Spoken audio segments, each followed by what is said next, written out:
I have a paper that was accepted on Wednesday. I mean, I had gotten some good reports from the reviewers last month, and they asked for a few minor changes, and I gave them their minor changes. Yeah, Dr. Bloom, that's true. I made the minor changes. It was over a month ago, and then for whatever reason, it took the journal a month to like review everything, decide it was okay, good. But I got the final like A-OK on Wednesday. All that's left is basically formatting stuff. So this paper is forthcoming in Synthèse, which is a very good journal. I'm proud of it. At least I'm proud to be in that journal. Paper is good, I think. So yeah, that's kind of like the little backstory. Now, I'm like, in the grand scheme of things, I'm a Wittgensteinian. I do things in Wittgensteinian ways. So I know a lot about this stuff. Well, it must have been 2021. Well, no. This goes back a lot longer, actually. But I've been working on epistemology in general for a very long time. I don't like the current epistemology, the way things are done nowadays. I have basically my own full-on epistemology, which is very similar to, but different from, a current version of epistemology called hinge epistemology. So you could group me in with the hinge epistemologists broadly, but I'm not a hinge epistemologist. We have some very severe disagreements about stuff. You're so excited that you're gonna stream later so you won't miss it. Yeah, I'm gonna try to get into it reasonably quick. I'm not gonna sit around just chatting for too long so that I can get to it, because it is a little bit long for reading it. POC still unsolved. What's POC? Lots of things are unsolved. Like piece of cake. I don't know what POC is. But yeah. Problem of criterion. Yeah, there's lots of problems that are unsolved.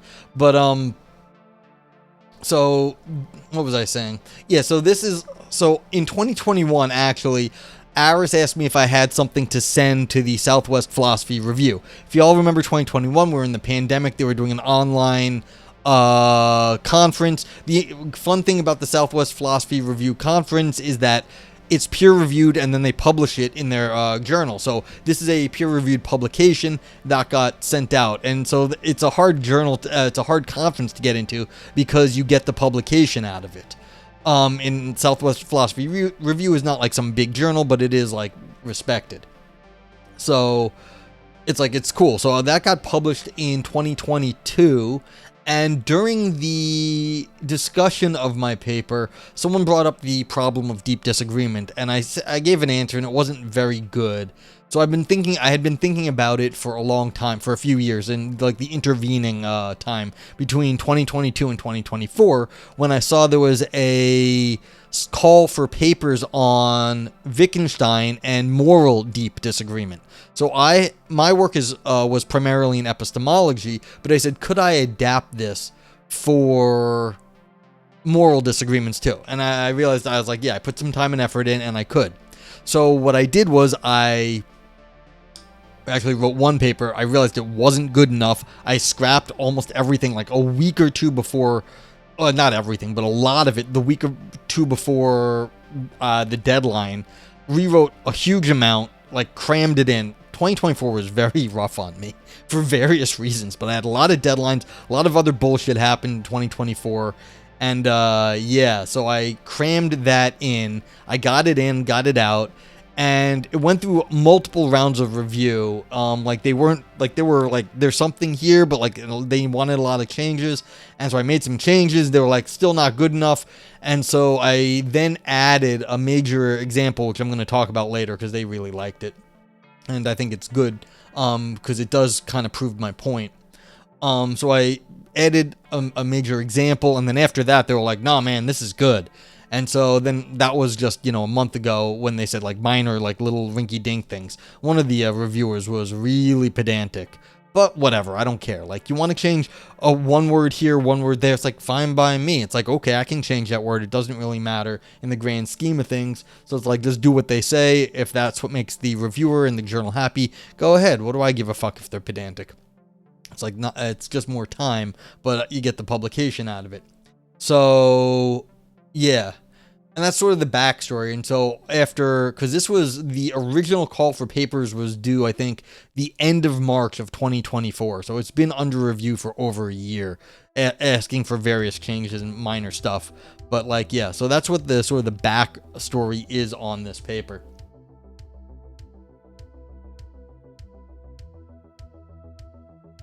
And I guess since it's like I'm not reading this for the first time, this isn't like it's like, yeah. It's like, you know, this isn't like my first time reading it. I've written and reread all of this so many times at this point. It's like, yeah, it's just crazy. So, yeah, maybe I'll just get into it. If anyone has any questions, let me know. Do I have anything else I need to show real fast? I'm trying to remember. There's nothing I need to, like, show immediately here. But I do have other things to discuss also. Like I said, really... seriously, sometimes. Okay. Yeah. But otherwise, I'll just, like, get into it. So, because it's, like I said, it's a little bit long, and might as well. I mean, people have shit to talk about, but, like, yeah, I figure I'll just make this sort of, like, a one-off. And there's also the other part of this that... oh, yeah, this is fair. I should actually discuss this slightly. So, the literature on Wittgenstein's uncertainty, you know, this book has been out since the 60s, and people have known about for, like, before that. And,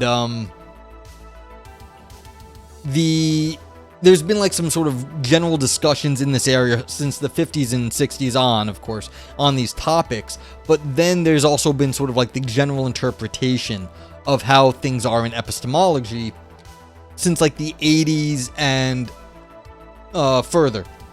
And so people have had these ideas on this stuff. And one of the things about uncertainty is that no one talks about the last few sections on uncertainty. They just don't. And to be fair, Wittgenstein, you started dating all of his notes at a certain point, and he died 2 days after the notes on the, like, his final notes in this were 2 days before he died in April of 1951.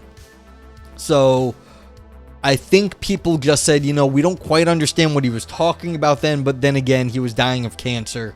Cancer sort of, like, rots your brain, so you got, like, you can't think straight. And it's like, okay, dude was smart. Most of this was written, you know, up until the time, but maybe he just had no energy and no brain power, and we just don't know what was going on. So it's like, let's ignore the last few days of his life and what he wrote then. As far as I'm concerned, it makes perfect sense what he wrote. You just have to see it in the right way, and then all of a sudden everything's making sense. And it's like, it's okay, and it fits right in with the rest of the book.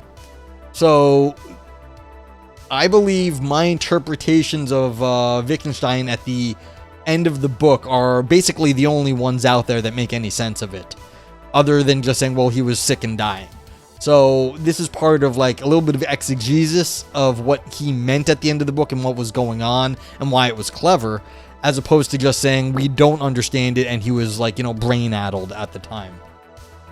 So that's part of the issue here, is that I'm trying to, you know, recover what's going on at the end of the book, because the contemporary interpretation, which goes back decades, is not, I don't think it's sufficient. I don't think it's right. And so this is one of the stuff I was posting in the Discord. Like, I was, you know, getting, because I don't use the computer I stream from normally. I have a different computer that's my main box. So I was, like, you know, transferring stuff and using Discord to do that. So yeah. Let's see, what's this? Speaking of Discord or something stupid. Okay, no, this is nothing. Okay, but, like, yeah, so that's kind of what and so I will also maybe touch on the contemporary interpretation of uncertainty at times, and then I will try to discuss where I go different from the main interpretation. But yeah, what we're doing. So as always, yeah, do that or something. But yeah, as always, let's see, you know what I'll do? Let me see something. People want, let me actually, let me,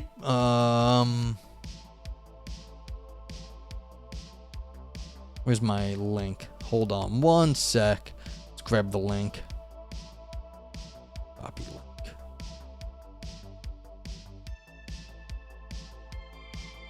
So let me see if I can throw the link in chat. What am I doing? So yeah, like I think that will get you the download of my file. I'm not 100% sure. Let's see what happens. Yes, that did work. Okay. So I think that worked. So if you want the paper, you can download it and you can follow along. But yeah, I guess I'll just jump in because I don't know what else to say. This is unusual. This is unlike my normal things where I'm like, this is my first time reading it. No, I've reread this a billion fucking times. Other people have read this and commented on it a billion fucking times at this point. So, here we go. This is Disagreement, Dogmatism, Moral Encroachment, and Wittgensteinian Etiquette by me, Noah Greenstein, forthcoming in Synthèse. This title was way too long. I didn't know what to do when I was writing it because, like I said, this was a paper that I rewrote furiously with just a few weeks to go because I realized what I wrote the first time was crap and it needed to be better or else there was no chance it was going to get into the journal for that special call for papers.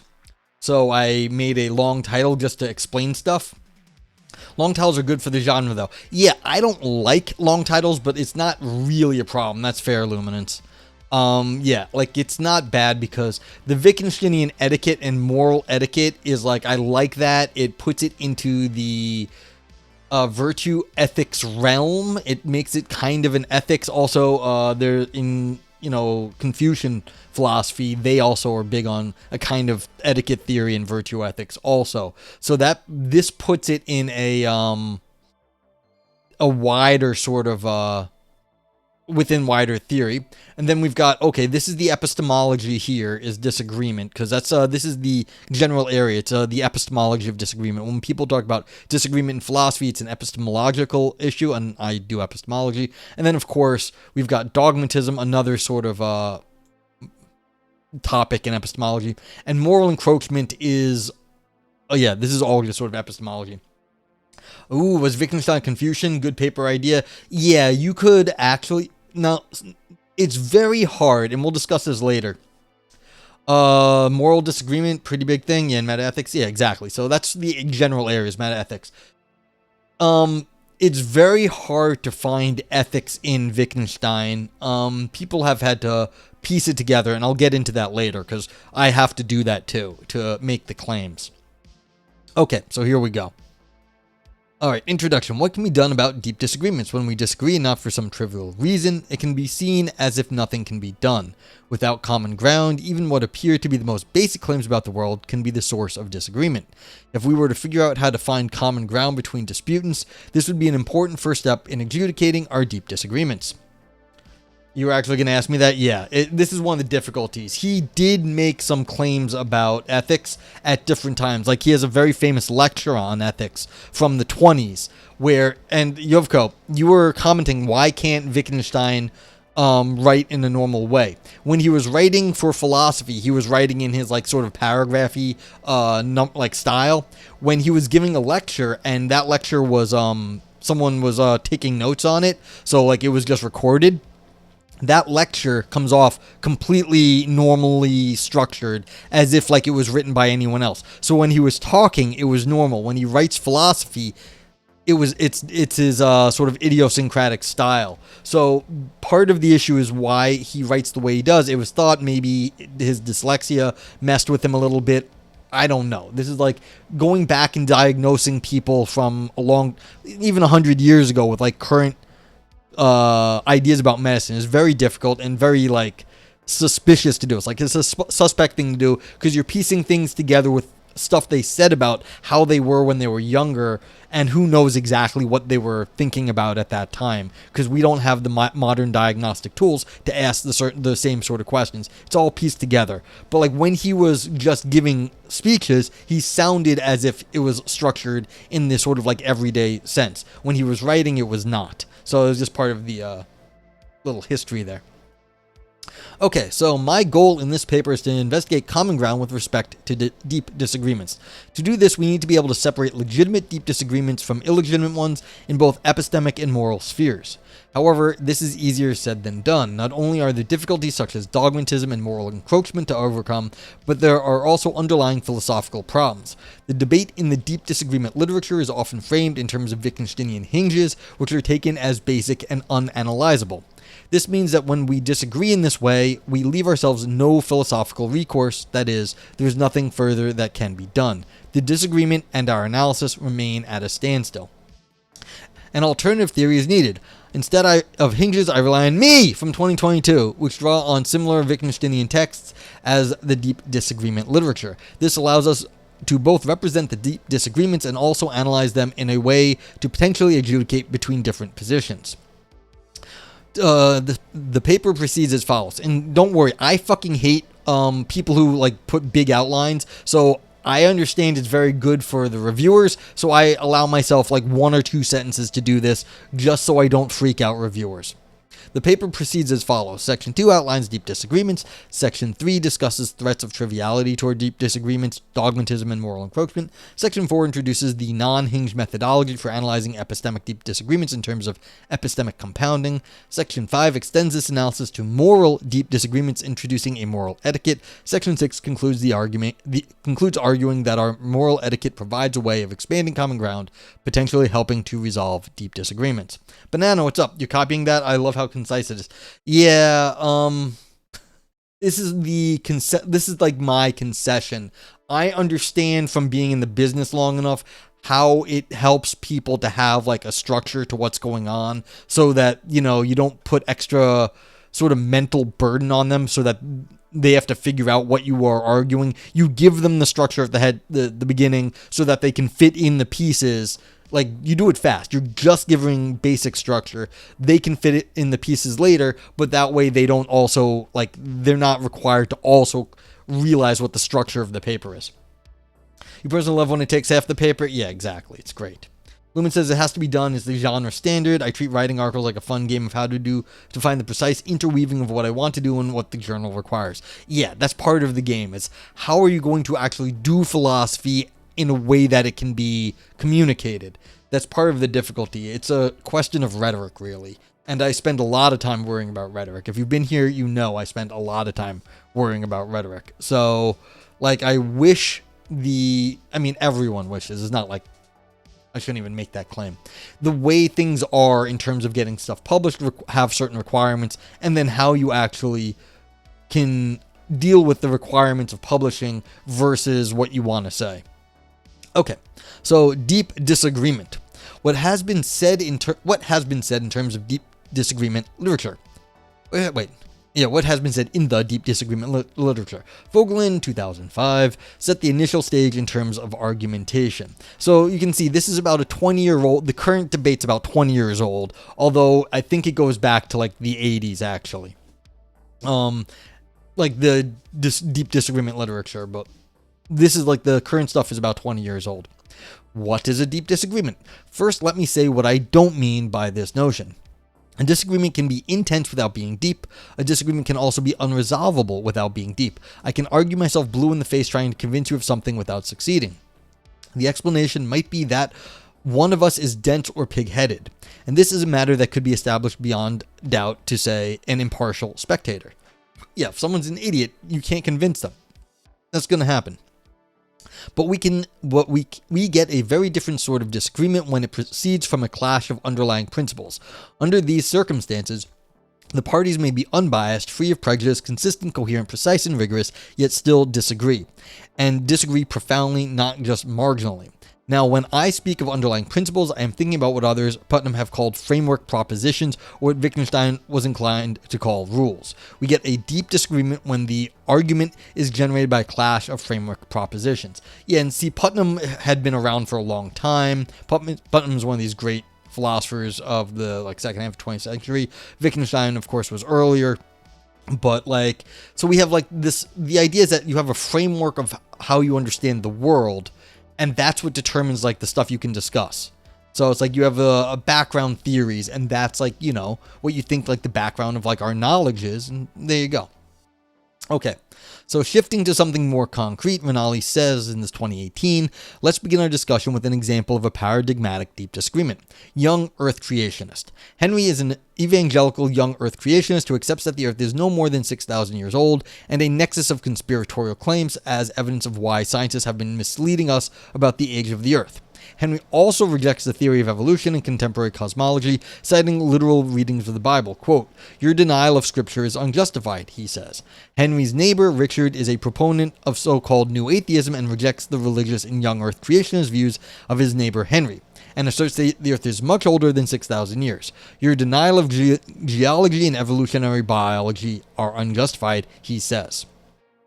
So yeah, you've got these people who take very different standards of what counts as knowledge. One takes the religious point of view and says, okay, the Bible gives us an accurate guide to the world, and the Bible says the world is no more than 6,000 years old, and so the world is no more than 6,000 years old. And then the other one says, well, we have to look at science. Science says it's much, much, much older than 6,000 years, and science is what gives us. But since science and the Bible do not use the same propositions, they are in some sense at a standstill because they are not using the same standards for judging what is the case.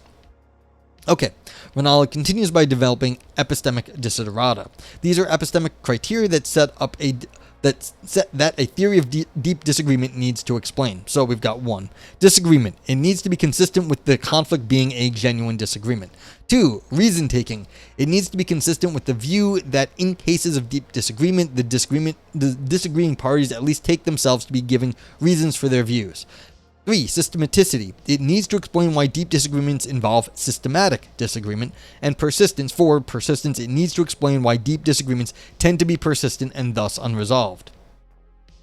Thank you for the alert, Misadventures in Astro. You, of course, says, me when one person is most opponents and others most tolerance. Yeah, that's basically how it goes. It's like, what exactly is it? Are we just disagreeing over something stupid? Like you say vanilla is better than chocolate, it's just a matter of taste. And then it's like the disagreement isn't there. It's not systematic. It may be persistent, but like the reason is okay. Well, this is just how it tastes to me. It's like, well, yeah, but this is not a deep disagreement. But like that's the idea, is that you have a whole system of stuff and someone else's whole system of stuff, and you reject theirs because the whole system is going on. Alright, so I continue. I'll take these desiderata as a general structure of deep disagreement. While they describe examples such as young Earth creationists and other examples of deep disagreement, they're still very general, describing most, if not all, deep disagreements. For the next few sections, the focus will be on this epistemic line of inquiry. Vogelin's concern about the argumentative clash of principles within deep disagreements will, however, return in the conclusion. Yeah, so keep in mind, the idea that we've got like this whole framework, I'll get back to it, but what is deep disagreement at the moment? How do we understand it? And I've got these criterion from Renali. And so this, from my perspective, I'm just setting up what is the most general understanding of deep disagreements and how we are to like explain them. Okay, so now we've got dogmatism and moral encroachment. Dun dun dun. However, with the generality of the above desiderata comes risk. I'm like really pissed off at this sentence. This sentence, one of the reviewers, it was different before. I said, with the above generality comes risk. And they were like, what are you talking about generality? I was like, the generality right here, the general structure. It's okay. And like, I was like, why are you complaining about it? The only time I use the word general is like right here. But they were like, oh, you have to fix that sentence. I'm like, okay. Okay, one danger is that of dogmatism. Consider two people who are unreflectively dogmatic, that is, holding to their principles without considering revisions to their understanding. It isn't that they flatly dismiss counter evidence, say as Hume or Moore might, because Hume would just be like, nah, you can just dismiss other people's views. I'm going to stick with what I say. You disagree with me, you're wrong. That's it. And so this is like sort of this is a position. So it isn't that they flatly dismiss counter evidence as Hume or Moore might, but they just don't even think about counter evidence as challenge to what they believe, though flat dismissal and their unreflectiveness may come to the same thing. But Banana Bunny says, abolish reviewers, we have nothing to break but our chains. I mean, that's basically it. It says, look, if someone disagrees with you, you can just be like, no, you're wrong about that stuff. And they say, well, here's my reasons. I'm like, no, your reasons are wrong too. And they'd be like, well, here's my justifications for those. No, those are wrong also. I don't care. Go away with your bullshit. And that's that is one view here, that you can do that sort of thing. And I continue. For instance, we can imagine a sophist who defends a position for no other reasons than they make it their purpose to defend that position. They argue strongly for one side, but don't actually have any feeling one way or another about the actual disagreement. As such, they remain without challenges to their understanding, living happily without doubt. So you can imagine someone who's really good at arguing and just be like, well, I'm going to take a position, and argues that to the end of the earth. And some people be like, well, I've got all this really good evidence, but like the sophist is just like, well, I have counter arguments to everything, so I don't have to bother with your evidence. And they don't even care. They just like their arguments. Okay. So these sorts of people may disagree on a substantive issue. Disagreement can give reasons for their position, reason taking. These reasons can be systematicity, and hence disagreements will remain unresolved. Persistence. And yet, if they are being unreflectively dogmatic, then it seems wrong to call their disagreement deep. They are just expounding their dogma, and their disagreement is incidental. Yeah, so if you got someone who does not care, just really good at arguing, then it's incidental that they disagree. They could have taken either side. Okay. For instance, the young earth creationist could think the new atheist was dogmatically ignoring the obvious source of knowledge that is the Bible. On the other hand, the new atheist might think the young earth creationist was dogmatically following the Bible and ignoring scientific evidence. Both could plausibly accuse the other of dogmatism. There may even be some yet unknown or unconsidered third option, and both are being dogmatic with respect to it. Secondly, consider the possibility that deep disagreements may be due to moral encroachment in our epistemology. Moral encroachment, like pragmatic encroachment, is when moral considerations affect our epistemic reasoning. We can imagine a sentence like, murder is wrong to have snuck in or been explicitly included, see below, with our epistemic propositions along with this is a hand, poisoning the epistemic well.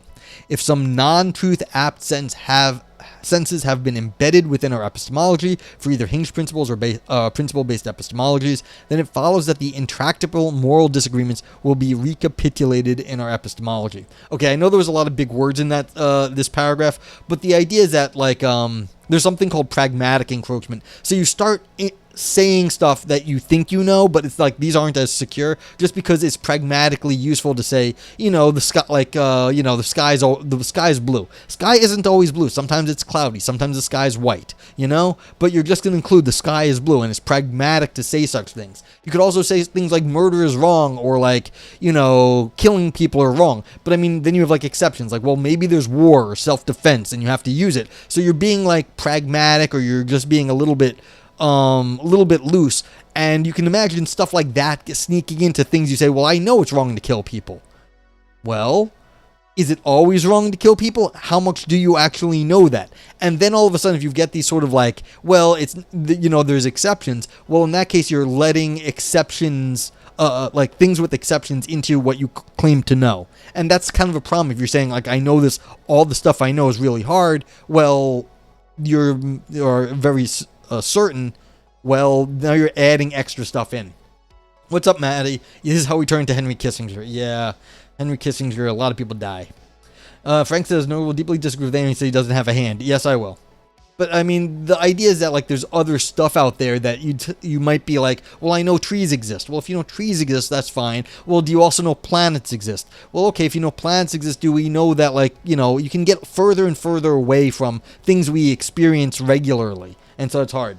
Lumen says, given what you've said about your own approach to evaluating arguments, would that mean it's impossible for you to have a deep agreement with someone? Yeah, that was part of the issue, is that I think you can find some common ground. I think you do, and that's part of the reason I have this paper, is that I have a very deep problem with people saying these things are unresolvable.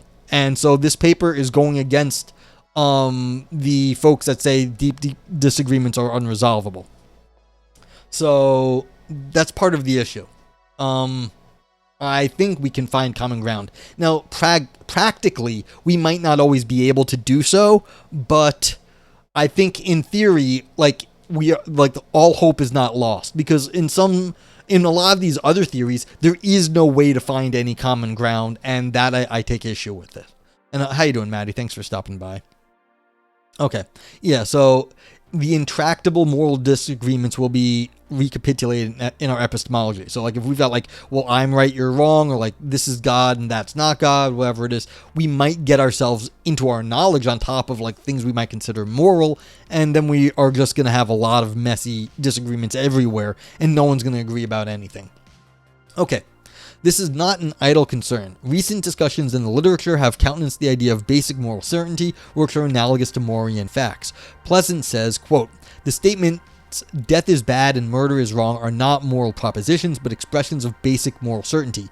Philosophers attempt to explain the badness of death and wrongness of killing do not just fail to do so, their explanans are spectacularly inadequate to the explanandum."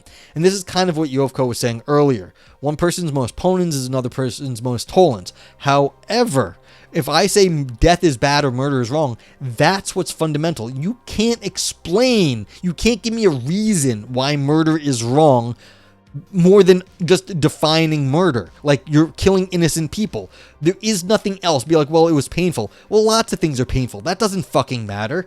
Murder is wrong. And so this is part of the issue, is that if people start saying, look, murder is wrong and that's fundamental, you can't explain it anymore. So you're incidentally spoilering the argument. That's fine. Hey, I always say, if people start to understand where the argument's going early on, that means the writer had kind of like, it's the argument's been set up well, so that people can start, inferring like conclusions already. Once you start having the reader follow along with you, I think that's good. Like, I like the idea that you have an idea where I'm going already.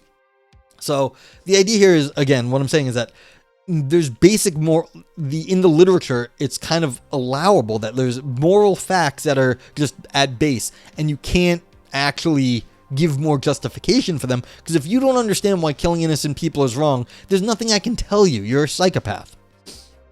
Yeah, thank you. Exactly, Luminance. Granted, you know me a bit better than most authors, so you have an idea what I'm going to be doing.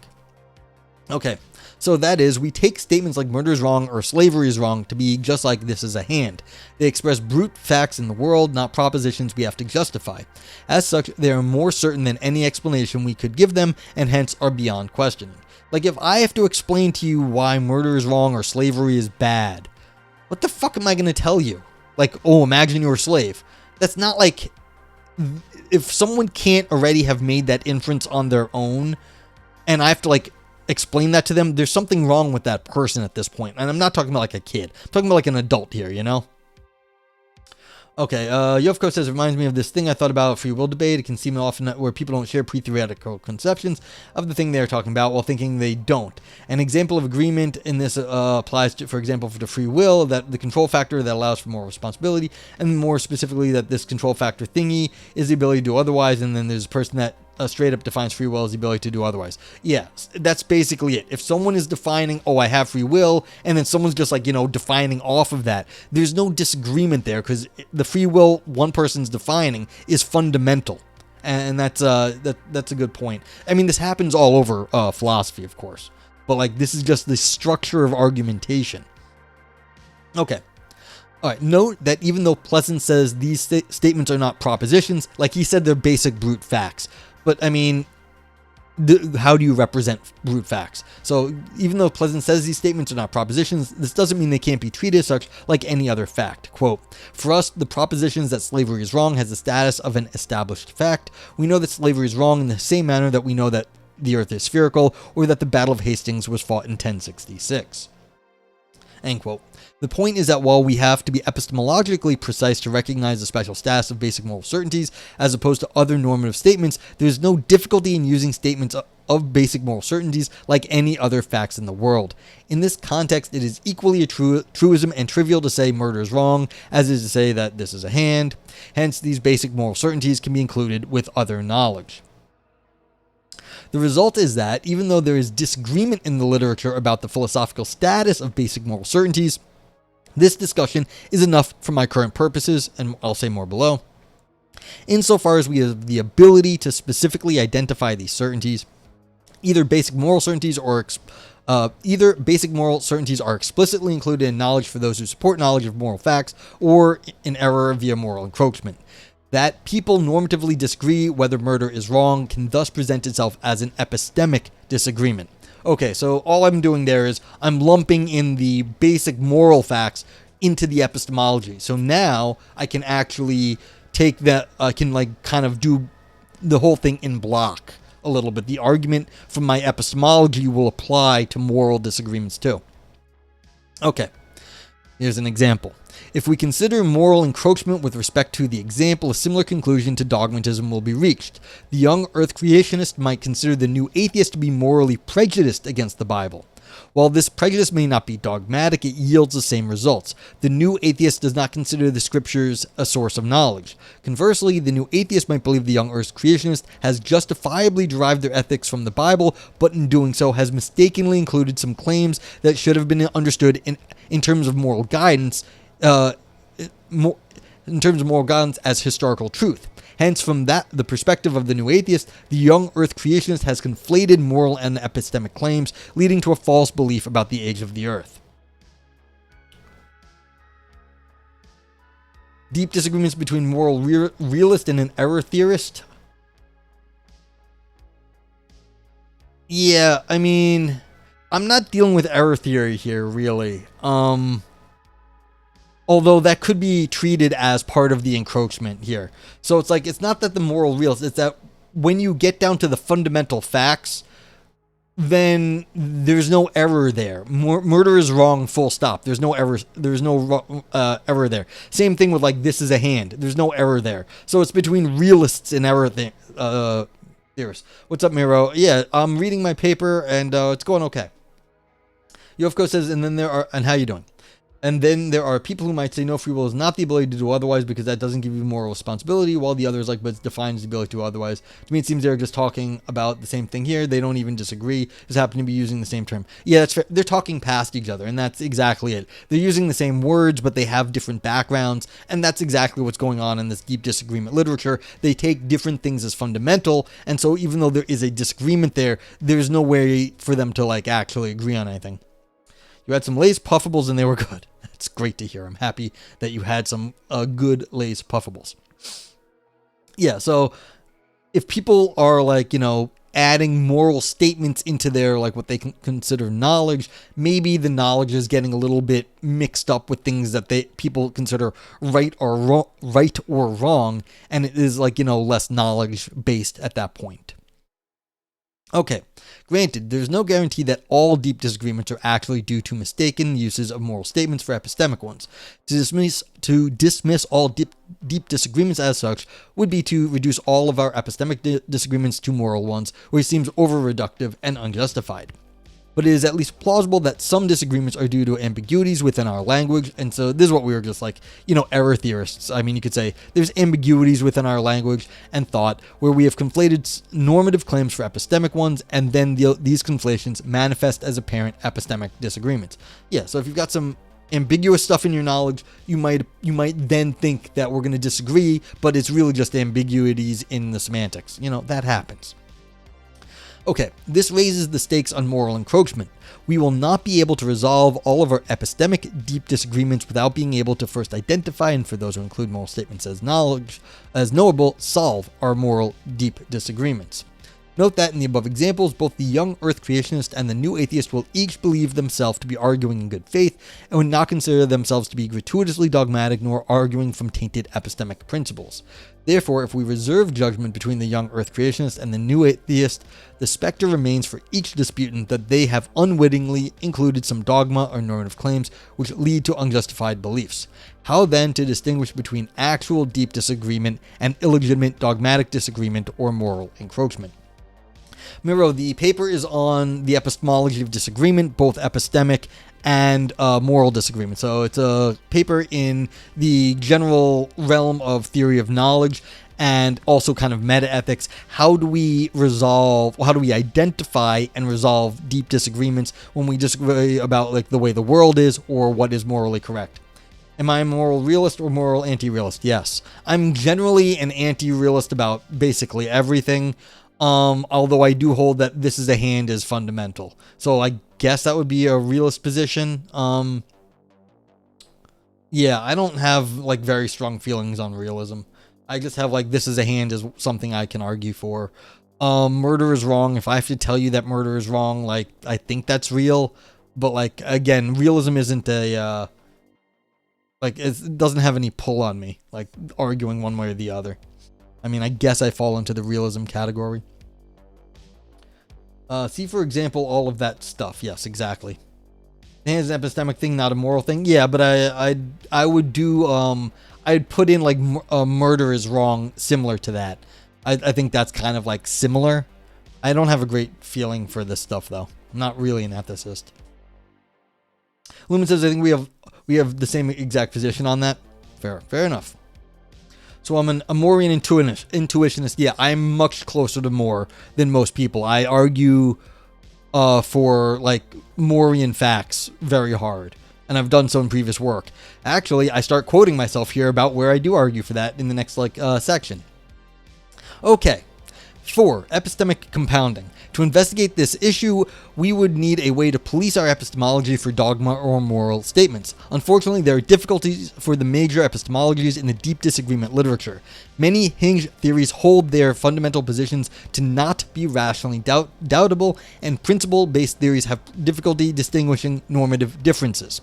Therefore, we would need a further epistemic theory to evaluate hinges or principles. One possibility, at least for Wittgensteinian-based theories, would be to appeal to me from 2022, where I argue for the Morean fact stuff, which draws on similar ideas from uncertainty as a further method of evaluation. They ask, as Wittgenstein repeatedly does in Uncertainty, what we cannot be making a mistake about. Sorry if I just yelled into the mic. And so you can see footnote 2. This is footnote 2 here. Like this whole thing is footnote 2. And this is all the times, and I just did like a text search in Uncertainty where he's saying, well, what can't we be making a mistake about? What can we be making a mistake about? What can't we do it? It comes up over and over and over again, that the focus is on mistakes and not other sort of epistemic principles. So it's just like, there's so many of them. And then I even note there are even more sections where Wittgenstein discusses what cannot be doubted. So there's things you can't make a mistake on, and things where you can't be making, where you're not doubted. So I think this is something like 50 or more passages. Luminant says, I remember my prof telling me some story about Wittgenstein knocking on Moore's door in the middle of the night and demanding he explain the hands argument. Yeah, so at the beginning of Uncertainty, the editors note that Wittgenstein had discussed with Moore. He thought this was the best argument that Moore had. Moore agreed. He thought this was the best philosophy he had done, or something to that effect. And then when Wittgenstein was visiting Norman Malcolm in Cornell, a few years before he died, Norman Malcolm also said, well, hey, you wanted to get back to this. Would you get back to this? And that's where this book came out of. Dojo, what's up? But how does distinguishing dogma-based disagreements from deeper disagreements help with arguing? Many of my toughest arguments are due to different rankings of moral priority. Well, the idea here is it's not so much helping you with arguing, it's with being able to find common ground. Once you have common ground, then you could start that further thing of understanding how to interact with the other person in a way that they'll appreciate and understand. I'm not at the point of being how to effectively use this. I'm at the point where I'm only trying to get us to stop talking past each other. That's it at the moment. We're just trying to not talk past each other. Not that we are going to give you, I can't give you strategies for argumentation. I'm just trying to get us to find common ground. That's what I'm doing here. Miro says, I consider intuition pretty weak sauce because it relies on accepting controversial conceptual claims like the existence of an external world or moral values as if self-evident or tautological. Something like the sky is blue or self-evident as quality for the non-color blind. With the existence of a mind-independent sky, let alone normative judgments, I don't believe there are in the same category. That's fair. I mean, I have an argument that I argue for certain propositions to be fundamental. I don't just take it intuition-like. I'm not an intuitionist in that sense. It comes to basically Morean facts are fundamental, but I do have an argument for it. It actually is based on Pascal's wager. So I have a decision theoretic argument for those claims. So that's how I go about it. My old paper is a decision theoretic backing for Morian claims. So it's like, yeah, I agree. You don't just take these things on intuition alone, but I give a decision theoretic backing for them. So yeah. Can I post the paper in chat? Well, this is the current paper. You should read that. Okay. And that's Wittgenstein's wager. Let me see if I can, it comes up on the, hey, we're not going to work? Oh, interesting. I think it's, this. Yeah, this is the, okay. Yeah, it's the Wittgenstein's wager that just came up. Wittgenstein's paper during Pride Month, W for gay philosophy. Yes, Wittgenstein was gay. We are pro-gay here. Yeah. So, yeah, that's the Wittgenstein's wager one is there. Was Wittgenstein gay? Yes, he was. And apparently he liked rough sex. That's what I heard. Hella gay, yeah. Okay, so me in 2022 argues that Morian facts, which make up hinged propositions or principles, are facts because they are compounded. That is, they refer to experiences we have had every single day or nearly that of our lives. According to this theory, we cannot be making a mistake about having hands, having a hand for those of us with hands, because we have had a hand during every experience of our every day of our lives. Every experience of every day of our lives, as all our experiences are at least incidentally involving hands, compounding day after day. Denying that we have hands would undermine our entire life history, reductio ad absurdum. The Morian fact, the knowledge that I have a hand, therefore counts as a hinge. There's a Wittgenstein movie, has him sleeping with his boyfriend. I'm not surprised. So yeah, he definitely, yeah, he had people he liked.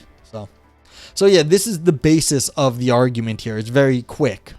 But basically, I argue we have hands, and you can't argue against that, because if you argue you don't have a hand or you never had hands, then how do you actually have like any life experience to draw from? You don't. Any life experience you have is at least as certain as that you had a hand, because your hands were with you, if you have hands, that is, or whatever other body part you might consider at that time of your life, you also had a hand. So the fact that you could like sort of like take one away and leave the rest doesn't make sense, because the experience of having hands is something that you have your entire life, insofar as you have hands. Yeah. Made his boyfriend abandon academia while leaving academia himself, only to come back to academia later on. I mean, abandoning academia, I mean, if you're around like academics, everyone wants to abandon academia. Depends how much money you have. Woman says, I argue we have hands would be a great thing for non-philosopher to hear out of context. I mean, there's a joke on, like, that Wittgenstein used to make about Moore. I forget if it's on Certainty or in maybe, like, the Investigations, where he says, when Moore was pointing to a tree, and Wittgenstein imagines he's talking to someone else, he says, oh no, that man's not crazy, he's just doing philosophy. When you'd be like, well, this is a tree. It's like, of course it's a tree. This is not something you normally say. And so it's like, it is a great, like, it's a funny thing, and Wittgenstein makes that point that this is something that can't be doubted. This is like a certainty. You know what a tree is. An evil twink? Yeah. Yeah, he definitely smacked up kids when he was a teacher. What's up, Tindarius? How you doing? Let me just catch up. Yeah. Yeah. So yeah, I'm about halfway through, maybe a little less than halfway.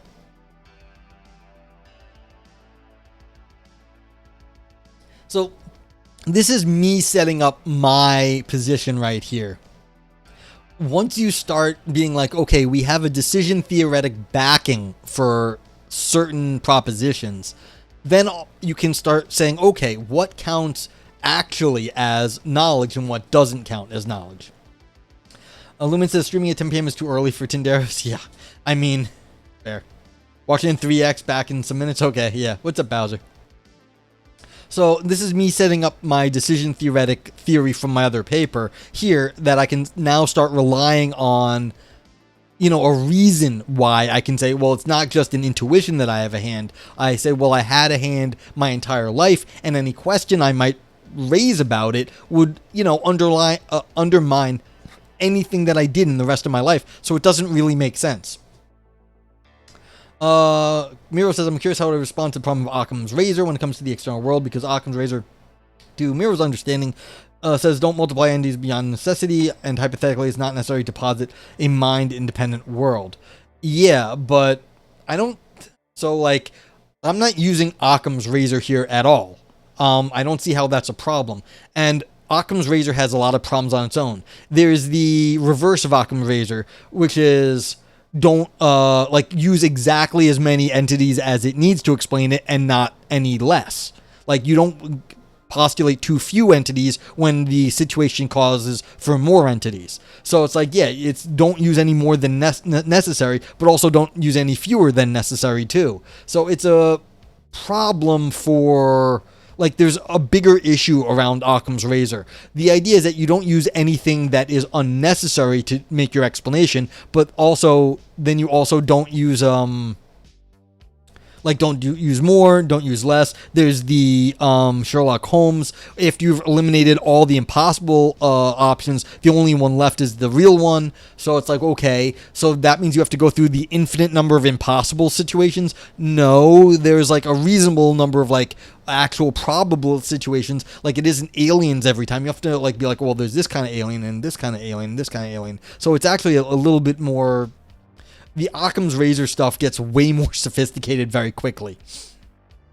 Yeah, so that's right. It's hard to determine what's necessary or unnecessary as a postulate. So I don't use that here. Like, just being Occam's razor-y is not going to help us except as a rule of thumb or a heuristic. That's all it is. Is there a technical definition of mistake here? Okay, so that's a good question. I'll get there really what it is, but again, you can't be making a mistake about one of these things that has a hand, because again, these things would undermine your entire life experience. So you have to look at your sort of entire history you have, and things that are compounding over the course of your life, having a hand every day and every previous day. Those are the things you can't making a mistake about. I go into a little bit more detail in the other paper, but that's basically it. So yeah, it's the daily integration into your life are things, and things that are consistent over your entire life. Those are things you can't be making a mistake about. So I have a very narrow view of like certain knowledge, but it is absolutely certain. So that's my epistemology. A mistake would be believing P despite it being the case that not P. No, well actually, yeah, that could be a mistake. Yeah, there's things there's only a definition of things you can't be making a mistake about. That's the only thing I'm just defining. Things you cannot be making a mistake about. Things you can make a mistake about would be anything else, but like, that's just kind of a hand wave. I'm only defining things you cannot be making a mistake about, which is, I know that's a philosopher's dodge, but like, yeah, that's all I'm doing. If you want to talk about things you can be making a mistake about, it's anything other than the ones you can't be making a mistake out. Make a mistake about. A mistake is something that makes you say, I thought I knew. Yeah, and Wittgenstein, I'll get to that later in the paper. Wittgenstein talks about that exact example, Frank. So that's a good example. I'll get there at the end of the paper. Okay. That there may be a viable way to police what counts as a hinge means that we could, via this compounding theory, adjudicate between the young earth creationist and the new atheist. We would need to sort through their epistemologies and identify which, if any, propositions fail to meet the standard. For instance, the new atheist would have to show how science relates to our everyday experience, and then also can make predictions about distant times. Likewise, the young earth creationist would have to show how scripture pertains to everyday life, and then also can make claims about distant times. If there is no way to ground the claims, they may be suffering from dogmatism. Illuminants, are diatheists necessarily mistaken? Well, that's a metaphysical question. What exists in the world? What are the ontological denizens? Okay, two issues are immediately raised. First, even with an epistemic standard, there may still be ambiguous, vague, or other cases that present a definitive determination for the epistemic status of those claims. Greenstein admits that their theory is minimal, only describing absolutely certain knowledge, and so most of what we usually take as knowledge may not count. The age of the Earth, either being 6,000 years old or much older than 6,000 years, would not count as a Moorian fact either way. Only, as Wittgenstein says, that the Earth has been around much longer than myself, which both claims satisfy. Diatheists, Miro, are people who hold that some things on this in this universe are both true and false. Are they theists that you dial on the phone line? No. Dialetheism means aletheia, and so di as in two, aletheia as in truth. Aletheia is the old word for truth in Greek. So dialetheia means there's two truths. Some things hold more than one truth value. Dialetheism? No, yeah. Yeah, of course, there's people living exist in dialetheia or true contradictions. Yep. Miro says, is that like Hegel, who argued that the synthesis of contradictions leads to more truth? Yeah, you could treat Hegel as a dialethist. Now, the concept of dialetheism is a 20th century concept, so you're reading back into history what you're counting Hegel as. So some people might claim him, some people might not, but since he's holding that contradictions hold in the world, he falls under usual circumstances into a dialethist camp. Yeah. Okay. To be explicit, I do not mean to say that there is no way to adjudicate between the claims about the age of the earth here, but it would require an investigation into the epistemologies of the disputants that led to the claim. We would be deciding on the hinges or principles that led to the determination of the age of the earth, not the specific claim about the age of the earth itself. As Wittgenstein puts it, quote, I might therefore interrogate someone who said that the earth did not exist before his birth in order to find out which of my convictions he was at odds with, and then it might be that he was contradicting my fundamental attitudes, and if that were how it was, I should have to put up with it. End quote. Luminance says, on this definition of mistake, as I understand it, it means we can't hold that I have and don't have hands. Yeah, that would be a mistake, because you can only claim that you have hands. Although, it wouldn't be like... It depends on your logic you're using at that point, Luminance, because as long as you're claiming you have hands, you're right. The fact that you're claiming that you don't have hands would be weird, but you did claim that you also have hands. And so that's part of the issue here, exactly how you'd be dealing with the logic. But like, for the most part, yeah, that would be a confused statement. Yovko says, imagine the world actually has contradictions in it. It would be a mistake to judge facts in a way that corresponds to the world. No, it wouldn't be dialethis, as I understand them, they're not saying there's contradictions everywhere. There's special cases with contradictions, like, the liar paradox is a dialethia. There might be other special cases where the dialethia, there are dialethia where something is true and false. The dialethists aren't being crazy and they're like, everything's contradiction. I mean, maybe if you're Hegelian, you're like that, but the dialethists I know are not like that. So it's like, there are some limited cases like the liar paradox, which would count as a dialethia. That's it. Now, there might be only a handful of them, but that would be fine. What's the liar paradox? Liar paradox is, I'm lying to you right now. This statement is a lie. So if I'm lying to you right now and the statement's a lie, then, well, I'm telling you the truth and I'm not lying, so that makes it false. But if it's false, then I am lying to you and that would make it true. But if it's true, then I'm lying to you, that would make it false. And so it's both true and false.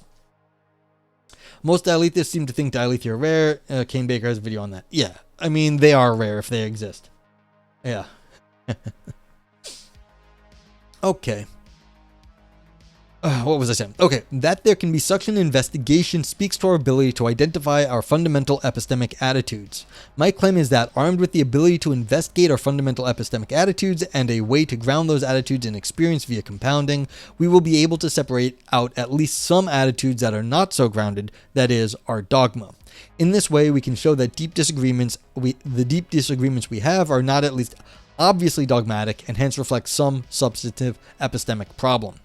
The second issue raised by Greenstein is that Greenstein gives a theory of epistemology, not ethics. While it could be used to purge non-epistemic statements from our epistemology, that is, to mitigate moral encroachment as best we can, its scope is still limited to epistemology. It does not provide a way to identify or police moral hinges and principles and cannot adjudicate between moral deep disagreements. Hence, if we wish to continue this investigation into deep disagreement more generally, that is, for both epistemic and moral disagreements, additional theory is needed. Miro would refute the liar paradox by saying this statement is a lie, is not false, but meaningless because a statement can't meaningfully be classified as true or false, and then there's no external proposition being evaluated. That is many people take that position, Miro. That won't save you. This is a well-discussed position. There are many ways to hold it. There are many arguments for it and against it. Like, this is well known, well discussed, and you can look up at that. But like I said, there's people on the for side, there's people on the against side, and it's not very clear who's going to win. I mean, people have very strong feelings about this, but like, yeah.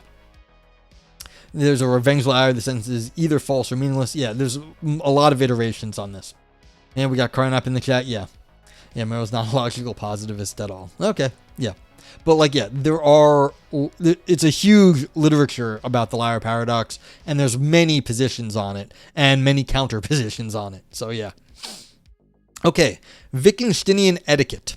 Let us consider extending the compounding theory of Greenstein to the moral realm, a moral compounding. The question then is, what is a moral experience that is included every day or nearly so of our lives? This question immediately rules out contrived philosophical thought experiments like the trolley problem. If the trolley problem or similar has ever actually happened in the real world, it would be a rare and avoided experience, not a daily occurrence in a person's life. We can imagine a general at war who regularly has to make difficult decisions, about which soldiers to send into dangerous battles and which to hold back. But even in this case, the circumstances are highly restricted to the general and being at war. Bananas, I'm Carnapian the way I love napping in your car. Yep, sounds good. Yovko, Miro's fun name because our friend called Piero, short for a Peronian skeptic. Yep. It's close. Okay. It also rules out statements like murder is wrong. Most people, I assume, are not seriously considering murdering someone on a regular basis. The only sort of person that might be would be serial killers who would be a serial killer who is always either killing or planning on killing someone. However, serial killers would be the exception that proves the rule. Serial killers, despite their portrayal in popular media, are quite rare.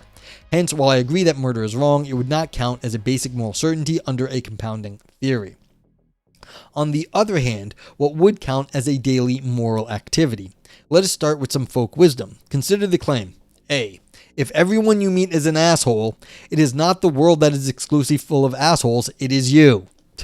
The point of A is to instruct people that they may be the source of their problems, not some external factor. If an agent only ever interacts with people they find to be repugnant, then it is more likely that they are causing the repugnant interactions than all people everywhere actually being repugnant. Hence, A is used to point out that an individual's conduct matters to their daily interactions. Frank says, I know this is sideways in an annoying way, but murder is almost always hazy enough to define that you could say it is wrong killing. Yeah. Well, I'm not fussed about that. Like, I can, like I just said up here, this is actually, murder is wrong is not my focus. Like, these sorts of statements about ethics, this is not where I base stuff in. Even though I completely hold that murder is wrong, I agree with you, Frank, that this is not what we should be doing when looking at ethics. I think this is not fundamental. I think something else is, and that's where I'm getting to. And that's the problem. We get all these like sort of hazy definitions. Things are vague. Things are ambiguous. And it's like, yeah, I'm with you on that sort of like, well, what exactly do you mean by murder? What exactly is going on there? Okay.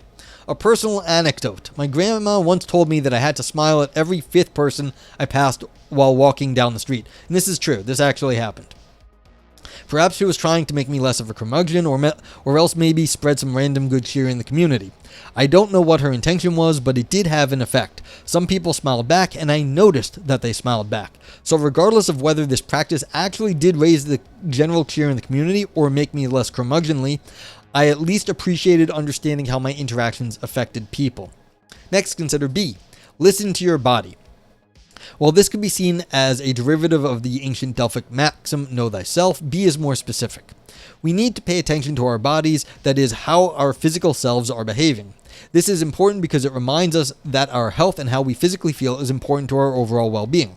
When we do not feel well, either due to sickness or injury, we aren't able to act with our regular capabilities. This limits the kinds of experiences and interactions that we can have. For instance, when I am tired, I am often grouchy and do not have my normal levels of patience, which I am sure has been very apparent to those around me. On the other hand, when I am tired and I follow the advice of B and notice how I'm feeling, then I at least have the chance to mitigate my grouchiness and getting sufficient rest. Hence, similar to above, how we physically feel makes a difference to ourselves and our community. Valpo, what's up? Did your grandma also yell slab? No. Here's another good quote from my grandma, though, and you might appreciate this. She said that her husband, my grandpa, died when my mom was 2. So this is a old story. And my grandma's been dead a decade at 90 or whatever. More than that now. She said when my grandpa said when my grandma said someone needs to take out the trash, my grandpa knew that someone meant him. So when she goes, someone needs to take out the trash, my grandpa said, when you say someone needs to take out the trash, you mean I need to take out the trash.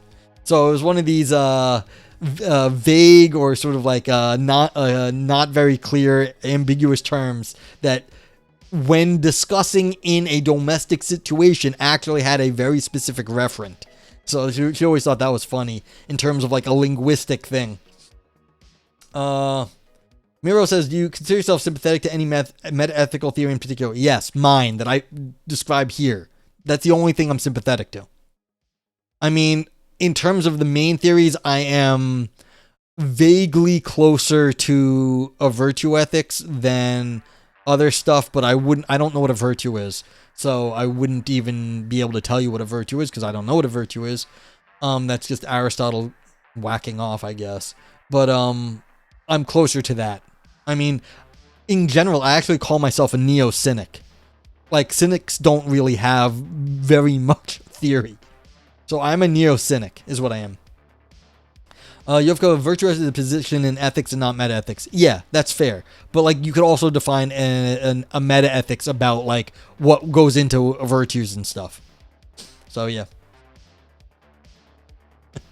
So yeah, whatever the meta ethics that goes with virtues would be closer to what I am. So, okay. What I want to highlight from these examples is that how we act in our everyday life creates significant feedback in our further interactions with the world.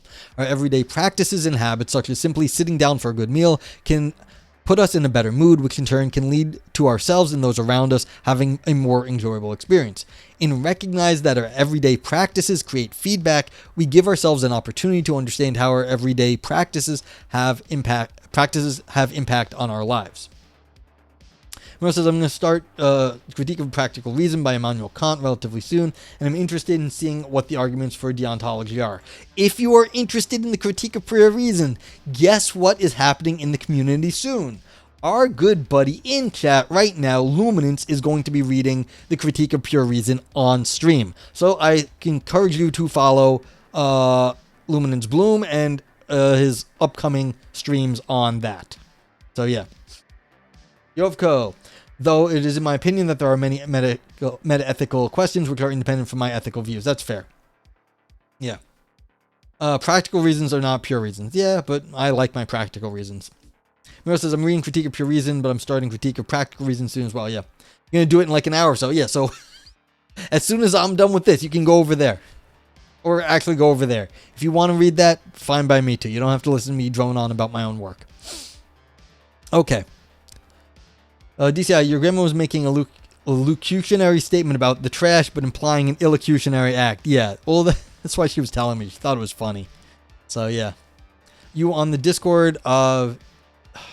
I don't know who's on the Discord. Oh, if you're asking Miro, I don't know, or Luminance. But, like, yeah, you can figure it out. Luke, what is locution? Yeah, so there's different ways to refer to stuff in language, and it's a little bit off topic for this, but it's like, yeah, it's DCI is making a linguistics joke, really, or pragmatics and linguistics joke. Okay. The upshot is that feedback on our everyday interactions provides a basis for moral compounding. Imagine that you can make your community a happier place, but just by some trivial act, say greeting everyone you meet with a smile. This would be morally commendable under most theories. Either overall happiness is increased with no downside, or the world would be a better place if everyone acted similarly, or it is virtuous to be the sort of person to find and implement such a beneficial action, etc. More importantly, though, it will be minimally compatible with what Wittgenstein said on ethics, more on this below. Hence, even in the smallest amounts, if our daily activities have moral aspects, then we do have compoundable moral experiences. Let us then define moral etiquette. Moral etiquette is comprised of our daily rituals that give feedback with respect to the quality of our lives. Each day we can refine and hone our practices to maximize our own abilities to interact with the world in our preferred way. While these examples may not seem to be ethically on par with murder is wrong, the point is that our everyday interactions still have some ethical content which can be built up. For instance, some people might prefer a nod of recognition over a smile when walking past them. Being able to recognize those who prefer a smile versus those who prefer to nod then increases the effectiveness of the practice. It is this compounding and adaptation of everyday practices and evolution of our etiquette that allow us to more smoothly navigate living our lives. Why is this moral etiquette a Wittgensteinian ethics, or at least minimally compatible with a Wittgensteinian account of ethics? Wittgenstein said too little about ethics for us to attribute to him a definitive position, and so later commentators have had to piece together various comments he made. This leaves it a matter of interpretation what counts as Wittgenstein's ethics, as there is no standard to appeal to. As such, it is my goal to show that moral etiquette is minimally compatible with the general picture of ethics that has been attributed to Wittgenstein. DCI is defining stuff. Locutionary, illocutionary, and perlocutionary speech act theory. The locution speech is just stating it's cold in here, but the illocutionary effect is that someone gets up and closes the window for you, and the perlocutionary effect is that by making the locutionary statement, you've persuaded someone to do the illocutionary effect. There you go. A philosophy of language and linguistics for you. You believe you've heard the man named J.L. Austin say something about that? Yeah, that's right. How to do things with words. It's amazing. Okay, so now I'm just going into this part of the paper here is really just shoehorning what I just said into a general perspective on what Wittgenstein said about ethics. So there's some different theories out there, and luminance, you were saying earlier, well, what's a Wittgensteinian ethics? This is what has been pieced together over the years. So yeah.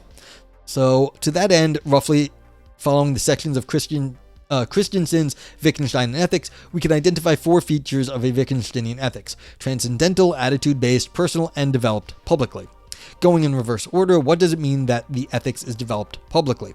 Corresponding to later Wittgenstein's language games, Christensen argues that Wittgenstein sees ethics as a phenomenon that essentially concerns human relations, and we essentially have to be able to describe our ethical justifications to other people in a way that appeals to them. This is to say that our ethics has to be developed with respect to and in concert with others. Solitary reflection is not enough. So you can see this is different from, say, deontology, where you could just consider what's going on in ideal circumstances. You can't just do that for Wittgenstein. Wittgenstein is much more social in his philosophy. You have to be able to interact with others. It's not something that you could just calculate on your own. What is the good? I can calculate it. No, that's wrong for Wittgenstein. Miro says, in my opinion, most people act like intuitionists in intersubjective situations where they admit it or not.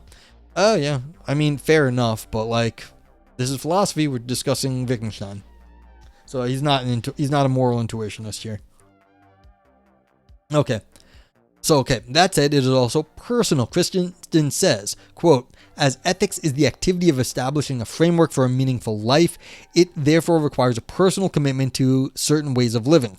Thus, Wittgenstein insists that ethical questions essentially connect to the practice of an individual.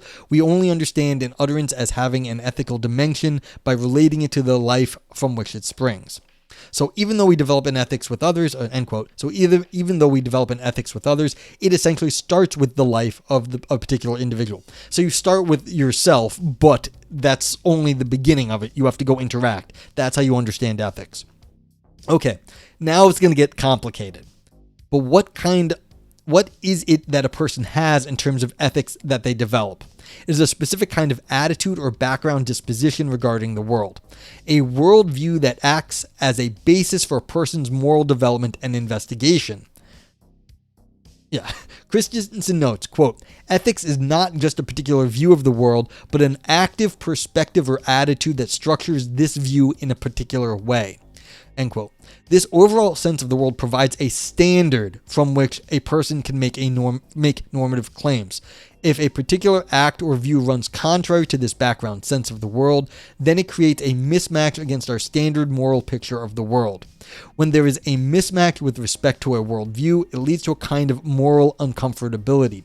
Christensen draws this out by saying, quote, "The way we react in ethical discussions is analogous to the way we react in discussions of knowledge. In both cases, we are inclined to meet worldviews that differ substantially from our own with confusion or outright denial." End quote. To be clear, our uncomfortable reaction is a consequence and not the ethical insight itself.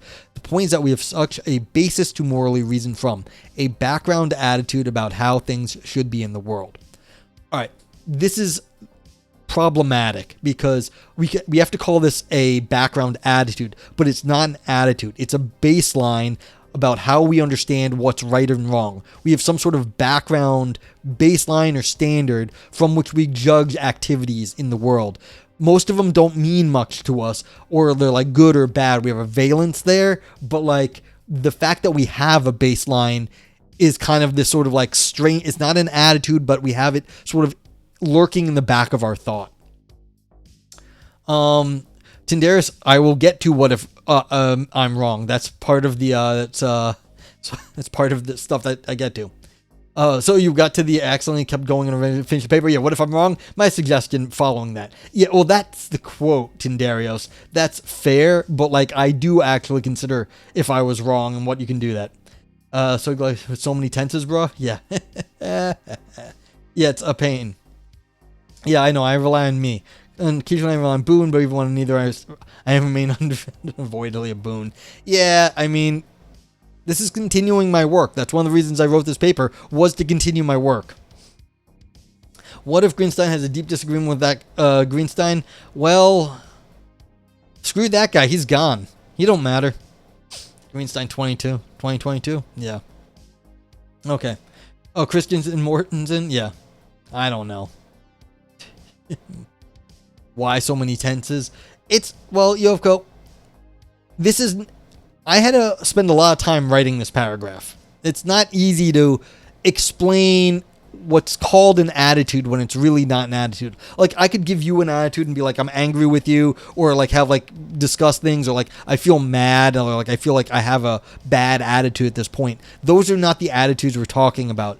So to actually explain sort of the background standard from which we reason from, it's a little bit complicated, yeah. Frank says an ethical framework is communicative. It is a role we play to help other people predict how we'll act so we can coordinate together as a group. Yeah. So that's kind of also what the theory of ethics is here. You have this sort of predictive understanding of the world about how things should go and what shouldn't happen. And so you can coordinate against your own background standard, Frank. So yeah. Tennille says, if I got this right, disputes often persist because they are rooted in hinged propositions as more in facts. Yeah, that's basically the general perspective in this area. Chocolate says, previous me is kind of a jerk. He didn't value me highly enough. Yeah. No one Steins in the same green twice. Yes, exactly, Valpo. Frank says, you can assume I will act this way because I'm the sort of person. Virtue. You can act this way. You can assume I will act this way because I follow this rule. Deontology. Yes. And Frank says, you can assume I will act this way because it will achieve this goal. Utilitarianism. Exactly. That's more consequentialist.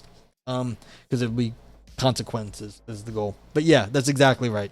So you're going to break it down that way. But again, that's not what, like, the point here is that you have a background standard and that's how you feel things ought to be. And when things deviate from that, you notice it. But like as a baseline or sort of like your nominal position, you don't know, you're just like going along until something breaks that sort of standard. So yeah. Miro, in my writings, have you ever considered the arguments Ayn Rand makes for objective morality? No, never. I don't like Ayn Rand. It often comes up in ethics debates, not with me. I think it's come up only once seriously, and it was dismissed very quickly because the theory sucked. Sorry. Okay.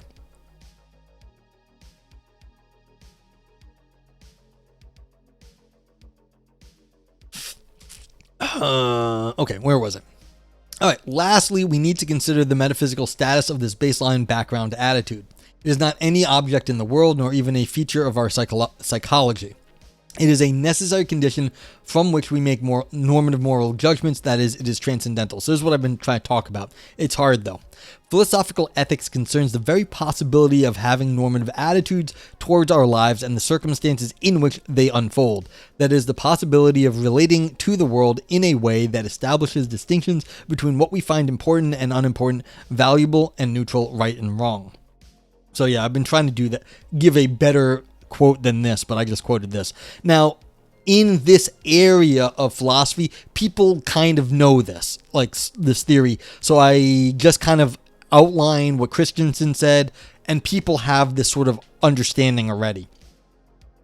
Tyndare says, so when we analyze background attitudes and daily rituals, it can provide insight into the moral beliefs that normally underlie deep disagreements. That's where I'm going. That's exactly right. Does moral etiquette via compounding fulfill these 4 requirements for a Wittgensteinian ethics? First, the easier requirements. Develop publicly and personal. For these, the answer is in the affirmative. As described above, daily compounding is individually based, but develops by interacting with the greater community. Hence, these requirements are satisfied. What about attitude-based and transcendental? Recall that the attitude here is really a kind of baseline about the world from which we make normative judgments. As our daily rituals are developed over the course of our lives, they exist as activities that personally enable us to get by day to day. Without these rituals, we are not able to live the sort of life we want. If anything were to disrupt these rituals, violate our moral etiquette, we would be in a position to recognize a deviation from the sort of life we are trying to lead, just as we can recognize how being sick deviates from our baseline abilities when healthy. Hence, moral etiquette does provide the right kind of background attitude, which establishes the transcendental condition for making judgments. Morrell says, I don't like her, but I am acquaintances with some objectivists, and they sometimes imply I'm some sort of anti-human mystic or skeptic because I don't agree with her arguments. Okay. That's kind of funny. I mean, I would lean into that, and you'd be like, damn right, I'm a anti-human mystic. That sounds awesome. I mean, I am way closer to skepticism than most. So it's like, I'm with you on the skeptic side. Yeah. Like, the problem with her is that I just don't see very good arguments in terms of her objectivity. And so it's like, I don't have anything to hang my hat on in terms of her theory. So it's like, yeah, if you don't agree with Rand, that's probably a good thing. Yeah, her objectivism is kind of different from like moral realism, simply not claiming morality is objective natural. Yeah, she's got other theories. And so it's like most people, I don't know of anyone that takes her very seriously in the literature. Maybe it will have a resurgence sooner or later. I don't know. It's just I'm not in that area, so I can't really tell you about it. Okay. So to put this into practice, put my theory into practice, consider uncertainty 671. But before that, Tyndare says, on the ordinary practice and habitual judgments give us a framework to understand how moral and epistemic beliefs are formed and sustained. The ordinary practices, it's the compounding, it's the everyday practices that happen over the course of your life. That gives you the background. That's how your beliefs get formed against that background. Yeah, I think your phrasing is a little... Yeah, so the phrasing is just weak there. Not like that it's wrong, it's just I want to be more specific when I say it. It's not just that ordinary practices, it's specific kinds of ordinary practices. Interactions that you have every single day when you deal with people over the entire course of your life. There are many might be called ordinary practices, but there are specific ones that you have almost every single day of your life. That's the specific kind of ordinary practice. So habitual judgments, yes, but like, why are they habitual? Because you're doing certain practices every day. So just because you're habitually doing it, we can be wrong habitually, but the things that go on the entire course of your life, well, that makes it a little bit more difficult to be wrong if you had to do it all throughout your life. Now, you might have also considered things like, well, I've been religious my whole life and I've been believing in God my whole life, so I've compounded that. Okay, but what was the actual experience that went along with that? Is it you just telling yourself that you believe in God, or is there more to it? Is there more to the experience there? And so I don't want to just say habitual judgments, because you could pray every single day to God. That's not going to guarantee that God exists. That's your habitual practice. So what is the actual experience doing for you? is more important than the judgment or just calling it an ordinary practice. Tyndare says, like the everyday practice and habitual influence, our interactions can provide feedback that affects our moral and epistemic outlook in general. Yeah, see, that's getting closer. That's right. Miro says, do you believe that Henry Bergson, in describing lived time, is a good example of habitual practice that influence our moral and epistemic outlook? I don't know Bergson well enough to give you a good answer there, Miro. It may well be. I'm not claiming priority on the idea of lived time. I only claim priority on the sort of the decision theoretic structure in epistemology that I attribute to Wittgenstein. Yeah. Yeah, exactly, Tindarius. It's better phrased now. It's closer. Yeah. So I don't know what the Bergson is, Miro. I'm sorry. There are other people who talk about everyday activities. There's plenty of ordinary experienced philosophers. I'm with them. But anyway, to put this into practice, consider Uncertainty 671. I fly from here to a part of the world where the people have only indefinite information or none at all about the possibility of flying. I tell them I have just flown there from ... They ask me if I might be mistaken. They obviously have a false impression of how the thing happens. If I were packed up in a box, it would be possible for me to be mistaken about the way I had traveled. If I simply tell them that I can't be mistaken, that won't perhaps convince them, but it will if I describe the actual procedure to them. Then they will certainly not bring the possibility of a mistake into the question.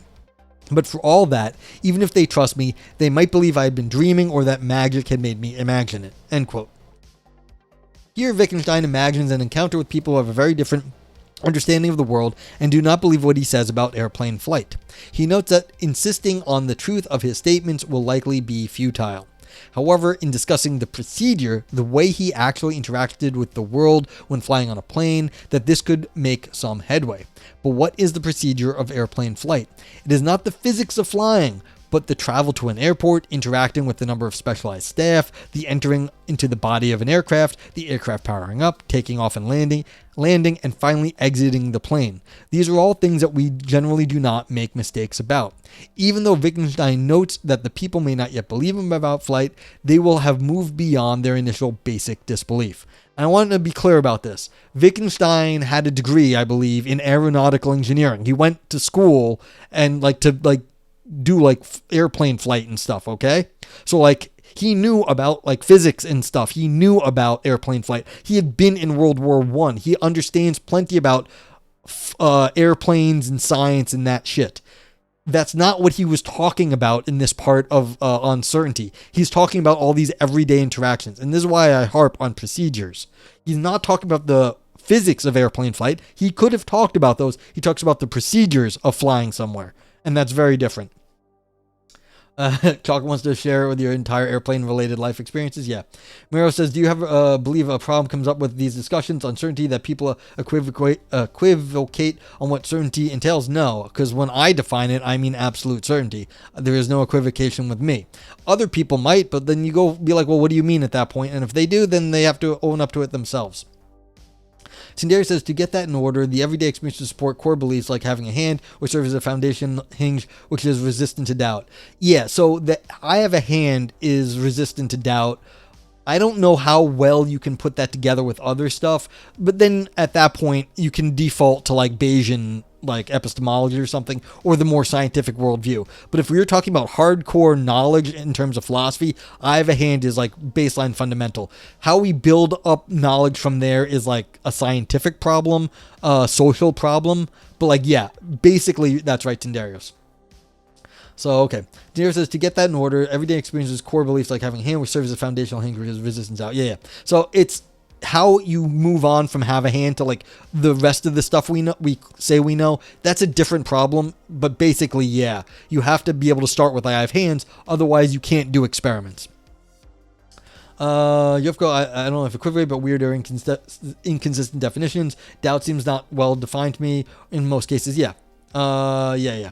So again, like I said, all I'm making claims about is what we cannot be making a mistake about. That's the only thing I'm hanging my hat on here in Wittgenstein, because that's what he talks about here. All the other stuff, it's that's a separate problem for me.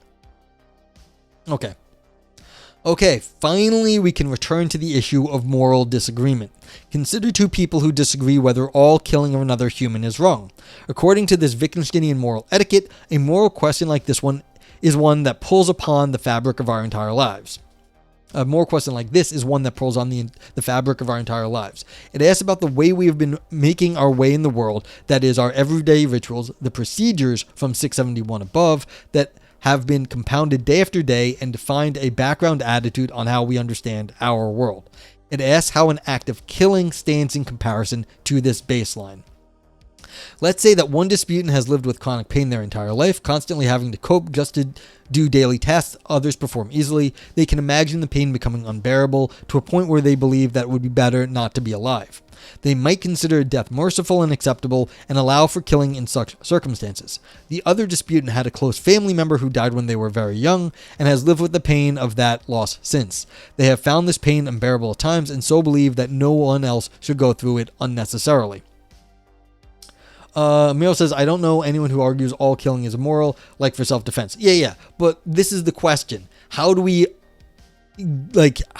adjudicate if someone were to? You can imagine that someone would too. Like, you could be like, no, killing is bad.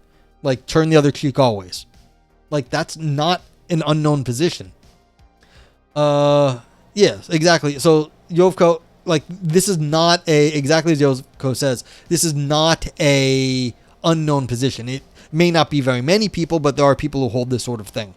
I mean, come to the United States of America, we've got people that have very strong feelings about, like, life and death. Okay. As such, both of these disputants have had to cope with pain. In describing their coping methods, the procedures they have used to get by in the face of difficulty, it is plausible that they, or at least one of them, will recognize the coping methods of the other person as something that either they have employed themselves or could employ themselves. What this amounts to is a recognition that the pain of the other cannot be a mistake.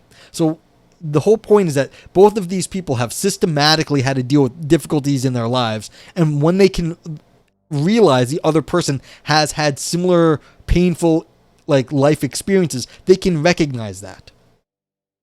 Lumen says there was an extreme sect of straight-edge vegans back in the day who wouldn't drive because it meant killing bugs. Yep. Tindera says, and the deep disagreements are characterized by systematicity, persistence, because they revolve around incompatible foundational principles that are difficult to analyze and revise. Yeah, that's the background theory here, where if you have no way to analyze the background theory, then you're always at a standstill. But, I mean, my theory gives you a further way to look at the lives and where the theories come from. And that's what I'm discussing now. So it's like, you have to be able to recognize that other people are in pain. Like, there's fundamental things like you're in pain. I'll get to it in a sec. Okay. While this may not resolve the deep disagreement, the situation has changed. They can no longer accuse the other party of being dogmatic. In recognizing each other's pain, they recognize that the other cannot be unreflectively deriving their position from an arbitrary moral code. It is their experience that has directed their beliefs, even if one thinks they have reasoned incorrectly. To put this in terms of Morean facts or a hinge, it is for them to include statements like, this person is in pain as fundamental. And so there you go, exactly. If you have the whole sort of background framework as something that can't be changed, then what can you do? Nothing. The disagreement is just fundamental and deep. If you rely on my theory where you can, like, say, well, how has this affected their entire lives? Then you have something to look at. And that's what I'm doing. Yeah, the Jains, I believe, Miro, don't want to kill anything. Yeah, cars kill a ton of animals, quite literally driving some species to extinction. Yeah, I believe the Jains do not even want to kill a bug. Tenero says, yeah, dogmatism hindering resolving deep disagreements. And so I'm giving an analysis of what to do about dogmatism here. All right. So insofar as moral systems account for suffering, this means that the opposing view now has a measure of moral standing for disputant with the differing position. That is, the disputants would have to account for the morality of the suffering of the other person, leading to their views on ending life. However, this reveals that there is a kind of moral common ground. The disputant now has new fundamental belief. Has new fundamental belief. Oh man, I need beliefs there. Damn it. That overlap with someone who disagrees with them. They understand how basic experiences could lead to an alternative point of view, even if they still think it is the wrong conclusion.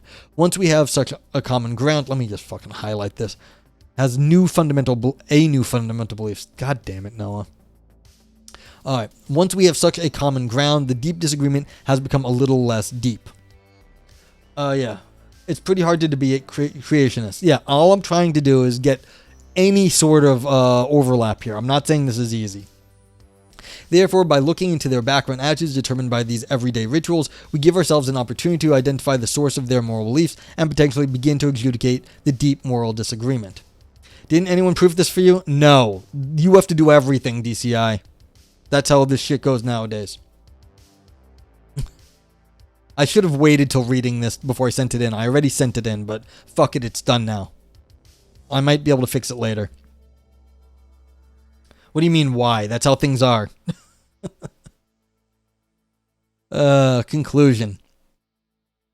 You can prove stuff for me in the future if you want someone to read through it all. Yeah, well, I appreciate that. Yeah, look, everything is shoestring in academia. Like, the idea that, like, unless you're getting a book with, like, a major publisher, it's very, very, minimal what you get. Okay, conclusion. The goal of this paper was to look into deep disagreements, both epistemic and moral, and investigate the background attitudes that support holding different positions within a disagreement. First, this required a way to identify and root out sources of illegitimate disagreements, both dogmatism and moral encroachment.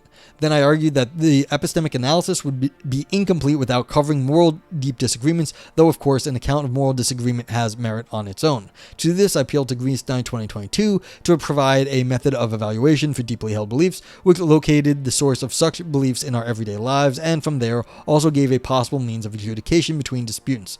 But what if I was wrong back in the day, or even just my interpretation of it is misguided? Is what has been argued here still valuable, if only as a heuristic? Yeah, let the one who speaks English help you? Yeah. Well, I mean, I believe DCI is at least a Brit. I'm just a lowly American.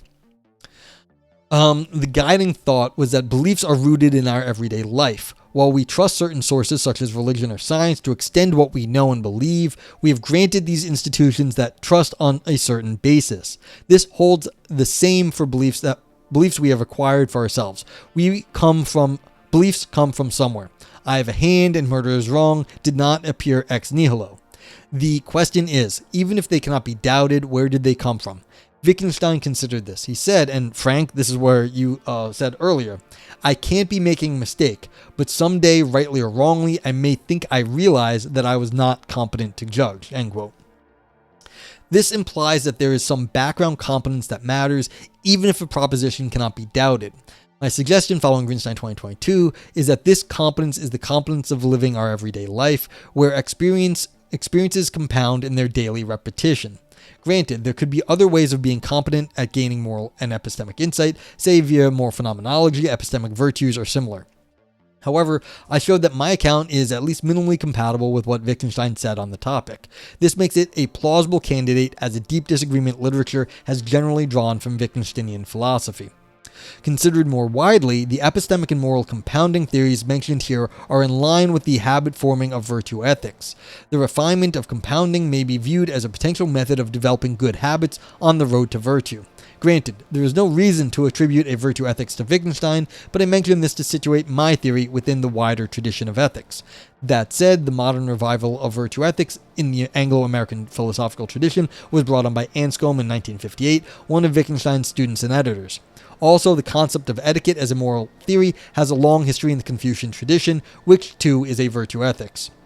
Hence, the strategy of using compounded everyday experiences fits generally within our tradition of virtue ethics, lending it further plausibility. This tradition of virtue ethics also provides a kind of answer to the problem raised by Vogelin. Quote, but if deep disagreements can arise, what rational procedures can be used for their resolution? The drift of this discussion leads to the answer, none. End quote. What can we do if there is nothing rational to be done? Consider, though, that the cultivation of habit described here is not a rational procedure.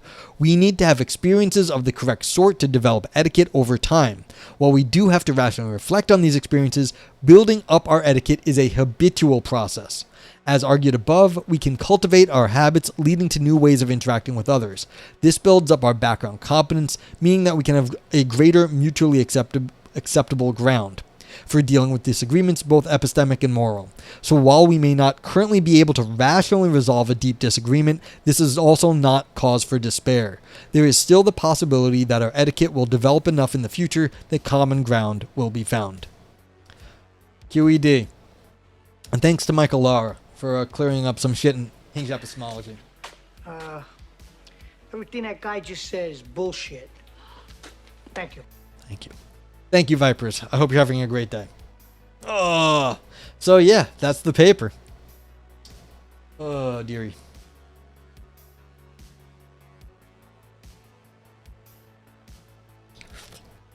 So this, maybe I'll see if I can fix this one little thing, but I should be able to fix that. And yeah, like I said, this was based on my earlier work. In my earlier work, which I've been discussing this whole time, someone in the audience raised the problem of deep disagreement at that point, and because I had waffled on it, and they called me out, and I was like, I've been thinking about this, and then I adapted for the moral stuff. So it was really like the epistemic things. Maddie gave a good example, Maddie Holmes, about scientific disagreements where one group of scientists look at the ethics, one the genetics, and one looked at the morphology of bones, and they couldn't agree on stuff until there's some a whole sort of revamp of the whole system of genetics and morphology and how they related really allowed them to have common ground. And it's well, how do you deal between religious views and non-religious views? Yeah. But yeah, thank you, Luminance and Rudder. And I mean, I feel like I shouldn't rank it, give myself a ranking. I'll just leave this one off. I mean, y'all can shit on me if you want, but I feel like I'm a little too close to I'll be well, I think it's great.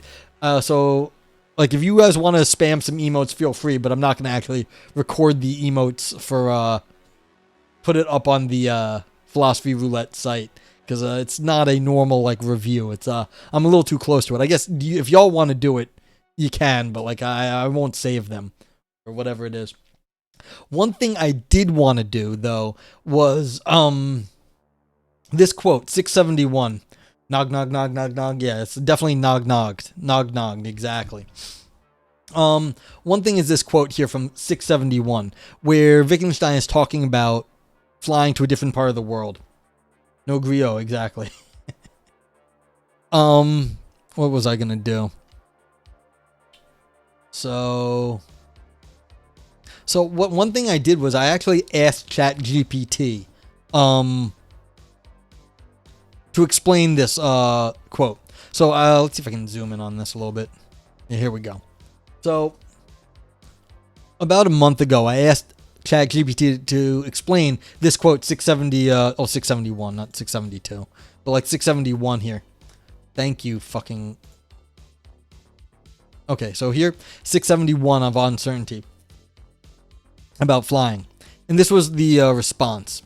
So, uncertainty 671, Ludwig Wittgenstein is exploring the nature of certainty and doubt, and how our foundational beliefs about the world shape what we consider to be possible or believable. Here's a breakdown of the key ideas in the quote. The scenario.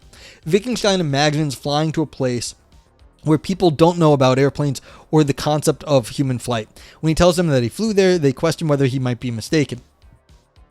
This doubt arises not from skepticism in the ordinary sense, but from their lack of the background knowledge that makes flying seem plausible. Tadera says, when I get it right, the moral encroachment complicates disagreements by conflating normative claims with epistemic ones, making the resolution challenging. That's correct. Tadera continues, so in short, we struggle, we just use my approach. Exactly. When's next stream? Wednesday. Chocolate says, can someone claim you have an is-ought problem? A person experiences just are. The point of mine is that, we are interactions. It's not just experiences. Our interactions have a feedback to us. And so it isn't just that they are, it's that they affect how we act too. And so I don't think I have an is-ought problem, because I think it's pretty clear that we have feedback on how we live our lives. Hey, don't just call it stupid, UFCO. People deal with that a lot. Okay, so you can see ChatGPT is going the lack of background knowledge here. Okay, that's fine. They don't know something, but you remember me harping, it's not just background knowledge, it's a specific transcendental background attitude which creates a standard. So you can see immediately, like, maybe this is okay, maybe it isn't, but here's what we got. Key points. 1, they obviously have a false impression of how the thing happens. This is a quote from Wittgenstein. Their disbelief stems not from critical analysis, but from an incorrect or incomplete understanding of what is possible in the world. Yeah, they don't know about air travel, but that's an assumption. If I were packed up in a box, is part of the quote. This introduces a real possibility of mistake. If you were unconscious or unaware of during your transport, you could reasonably be mistaken about how you got somewhere. But when you fly in a plane, there's no room for doubt in the usual sense. And right here, this is critical. What the fuck does it mean there's no room for doubt in the usual sense? This is where ChatGPT begs the question. The whole question here is why there's no room for doubt in the usual sense here, but what does that mean? And this is the problem here. It makes this sound reasonable, but it begs the question right here. Okay, 3. If I simply tell them I can't be mistaken, again, Wittgenstein quote, just asserting you're certain isn't persuasive. It's not enough to claim knowledge. You have to share the framework that makes your knowledge make sense. Yeah, so you need enough background information, but that's fair. We know this, and that is part of the story here. But the problem is, what is critical about that? 4. It will if I describe the actual procedure. Explaining the mechanism of flight and how you got there allows the other person to place your experience within a coherent framework. Again, Wittgenstein did not talk about the mechanism of flight ever. He never talked about the science. This is not part of the discussion. And how you got there, what's that even mean? Like, in this context, the mechanism of flight and how you got there, we talk about how we got to the understanding of flight in terms of physics. This is just, I think, not what Wittgenstein is on about. But it sounds reasonable, like, oh, if you explain how flight works, maybe they'll understand you. But that's not what Wittgenstein's claiming here. This shows how certainty often rests on shared systems of understanding. Yeah, that's right. But there's a very specific kind of understanding that's critical in Wittgenstein, and that's not what ChatGPT is getting at. Alright, 5. They might believe I had been dreaming or that magic had made me imagine it. Even after explanation, if the conceptual gap is too large, they might still reject your account. This shows that belief is shaped not just by evidence, but by what a community holds as real or possible. That's fair. And that is part of the background attitude, but the whole point is explaining how that comes about. And it has begged the question up here because there's no room for doubt in the usual sense. What is the usual sense when there's no room for doubt? The philosophical point, ChatGPT continues. Wittgenstein is showing that doubt and certainty depend on context. It's not what he's showing. What we can reasonably doubt is constrained by our shared background practices, experiences, and language. In the modern world, I flew here is a statement that's beyond reasonable doubt. Why? But in a context where air travel is unknown, it becomes unintelligible or suspect. This did not explain why it's beyond a reasonable doubt. So ChatGPT continues. So he's illustrating how certainty is not absolute. It's embedded in a web of practices, assumptions, and knowledge that makes certain things unquestionable and others dubious. Okay. So here's the problem. If you actually go look at this quote, which is right here, this is 671 right here. If you go down to 673, is it not difficult to distinguish between the cases in which I cannot and those in which I can hardly be mistaken? Is it always clear to which kind of case belongs? I believe not. Then 674, there are, however, certain types of cases in which I rightly say I cannot be making a mistake, and Moore has given a few examples of such cases. So, and remember, these numbers are given by the editors, not by Wittgenstein. This is just, he's writing these sentences, a little bit of space, then like this stuff. So this is really just like a paragraph down. He says, I can't be making a mistake, hard stop. And so ChatGPT, it's saying, so he's illustrating how certainty is not absolute, but then two paragraphs down, he's saying, there are cases in which I cannot be making a mistake. This is just like clearly misleading on ChatGPT's part. And this is why, it's giving this old theory about what's going on in this area of the book, which, granted, Wittgenstein does talk about this stuff, but it does not actually analyze what's going on this page. It only sort of takes the old theory and just reapplies it to the new paragraph. It's not taking the new paragraph and this page actually as good philosophy. It's just calling it, it's just specifically saying how certainty is not possible, when right here, this is exactly when he says, I cannot be making a mistake. Like, you can't get any clearer than this. Like, it's just, he's saying, no. Right here, this is certain. Hey, Spicy Miso, what's up? Full name drop. Miro says, does the Edmund Gettier problem of justified true belief in epistemology relate to discussions of certainty? Yeah. Because Gettier, is trying to undermine what looks like good knowledge. So the problem with Gettier is epistemic luck. Could you be right but for the wrong reasons? I give the specific reasons why things are true and why they're not. Epistemic compounding. The reasons he uses are logic. He uses logic. I don't actually hold that you can do good logic with non-fundamental things. Like if I say, here's a hand and here's another hand, then you can say, well, there's two hands. I think that follows. If you say, here's a hand and then the moon is made of green, or the moon is made of green cheese, it doesn't quite follow, because the moon is made of green cheese wouldn't count as knowledge in my book. So I wouldn't actually, I have a problem with the way Gettier uses logic. So it does relate. Like I discussed that actually in the earlier paper. So yeah, I've just been discussing my paper that's getting published, Spicy Me, so I'm pretty good. Yovko, he's not saying sometimes it's relatives, other times it's not. No.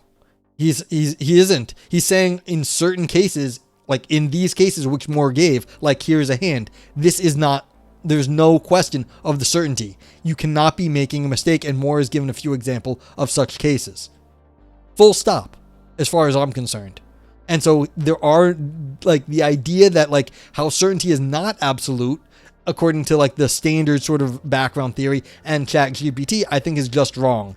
And I asked it to analyze this paragraph here, and it doesn't understand that just right like a few sentences later, the interpretation they gave for this one, the interpretation they gave for up here is just wrong, because what they said is contradicted almost immediately. Tindera says, but yeah, it's pretty annoying when you try to talk to a dogmatic person, instead of sharing their own thought or opinion, forming claims by themselves, they fall back to their dogmatic framework or how to respond instead of thinking by themselves. Once you ask a Jehovah's Witness a simple question about a mathematical error in the Bible, and he had to call a supervisor. Yeah, but that's the problem. If they know they're being dogmatic, it's one thing. If they just don't even understand it, then you can't have a conversation. Yeah. You need help with the carrying, yeah. So... But yeah, I just so I'm happy to have gone over it. I hope you guys got something out of that. If you have any questions, let me know. But I also wanted to show you this, what looks like a good analysis from ChatGPT. Once you dig into it, it's just wrong and misleading and bad. And so it's based on what we've done in the past in philosophy is not good enough to continue with new philosophy. You need to have new ideas, new ways of looking at problems. And just the current generation of the AI, I was nervous. I was like, oh God, maybe it will get the answer right, and I would never have had to write anything. But then I was reading this, I was like, no. The whole thing, the way the ChatGPT works, is it's taking previous stuff and predicting based on the previous work. It's not actually going back and trying to revise and think what actually is the phenomena going on. It's only doing the linguistic predictive thing, not actually asking what's philosophically important. Yeah, Tinderos. Yeah, but the idea, of course, it was simple math, but for them to say the Bible is wrong, it's oh my God, they can't do that. Yeah. Frank says, I flew here as a conclusion Wittgenstein makes based on his experiences. It is considerably less trustworthy than recounting the experiences themselves. Wittgenstein is very unlikely to be mistaken about those if the overall conclusion have been magic teleportation instead of flying. But with the I have a hand, if I mistrust him about that, then literally no utterance he can make can have value to it. Yeah, that's right, Frank. That's the idea. Once you start describing the everyday experiences, oh, I had to talk to these people, I had to go this way in the airport, that way. No one's making a mistake about walking around or talking to a person. Everyone has to deal with that, and that's part of the issue. Miro says, are you disappointed with the current state of philosophy? I mean, there's two ways to answer that. Of course, the answer is yes. If I thought everything was great, I wouldn't write philosophy papers. And then the more overarching historical thing is like, well, this is always how it's been. There's always been work to do. It's like there will be work in the future. There's work in the past. It's like it's normal. This is the normal state of philosophy. There's nothing like to be disappointed or not. It's just saying, are you disappointed that we haven't solved everything yet? It's like that doesn't. It's like no. Like, there's just more stuff to do. But, like, do I think, am I disappointed with, like, certain analyses? Sure. Like, specific things I'm disappointed in. Not with, like, the overall state. Like, so, yeah. Okay. So, yeah. Counterintuitive things in science and math. That's fair. Since it was his decision to ask somebody, didn't want that. I wanted to know his opinion. Yeah. Yep. So, I mean, this is just how I think about this stuff at the moment. It's like trying to actually explain what do we know, how do we know it, how do we get by in the world, this sort of like basic stuff. And you see, like, this is deep dive on some Wittgensteinian theory, but like to actually discuss knowledge and stuff in this way, it gets complicated. It's not so easy. So yeah. So yeah, that's that. Okay. Very little is clear what people are up to sometimes. Quite often, is not clear at all. All right. But, like, that's about it. If anyone else has any questions about, paper, let me know.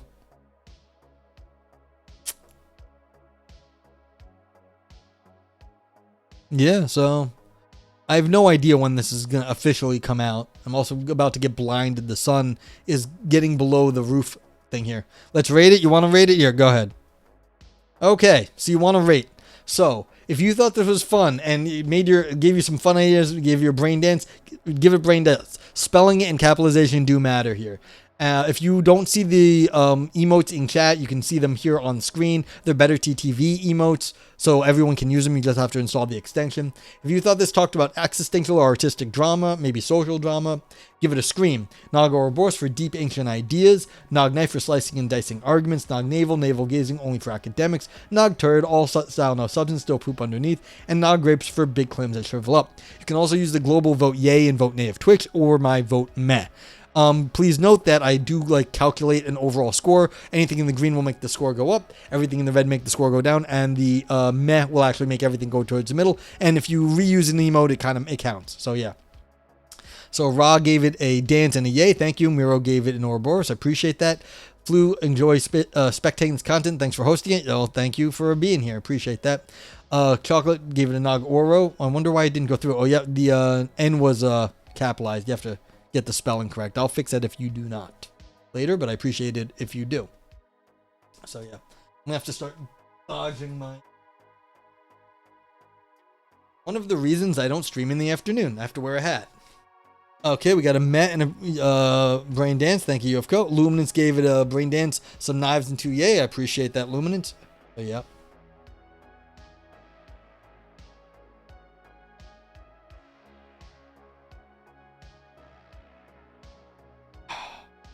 My ridiculous hat. Miro gave it a yay. Thank you. Yeah. Tinder says pretty clear. We got 50 is 250 and 125 is coming out. Okay, you're just doing maths. Yeah. Okay, thank you all for rating. Firestorm, thank you for the hanging out and giving me the brain dance. I appreciate it. Firestorm is one of the premier Tetris players in the world. So, and I always appreciate Firestorm.